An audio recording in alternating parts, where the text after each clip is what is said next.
Girlfriend নিয়ে পার্কে প্রেম করতেছে, ওর কাছে গিয়ে বলতে মনে চায় তোমার উপরে ফিটফাট, ভেতরে পুরোটাই সদর খাট।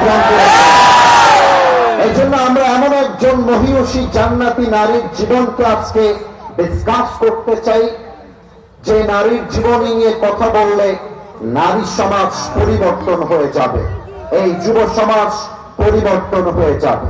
তবে সেই মেয়েটার নাম কিংবা সেই নারীর নামটা আমি বলবো না, ওইটা আপনারা বলবেন। আমি কিছু ক্লু দিব, কিছু আলামত দিব, কিছু চিহ্ন দিব, কিছু প্রশ্ন ছুড়ে দিব।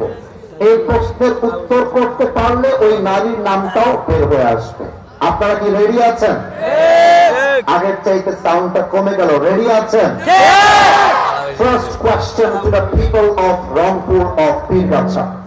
পীরগাছার ভাইয়ের আমাকে বলেন তো, নবীজির মোট কয়জন স্ত্রী ছিলেন?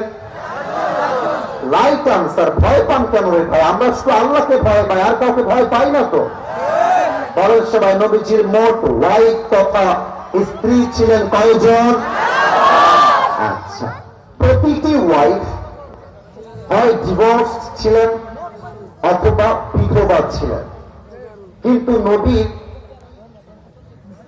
একজন ওয়াইফ, এমন একজন ওয়াইফ ছিলেন যিনি কোনো ডিভোর্স ছিলেন না, যার আগে কোথাও বিয়ে হয় নাই, তার স্বামী মারা যায় নাই।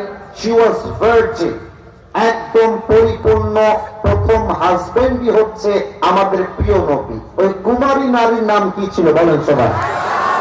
আয়েশা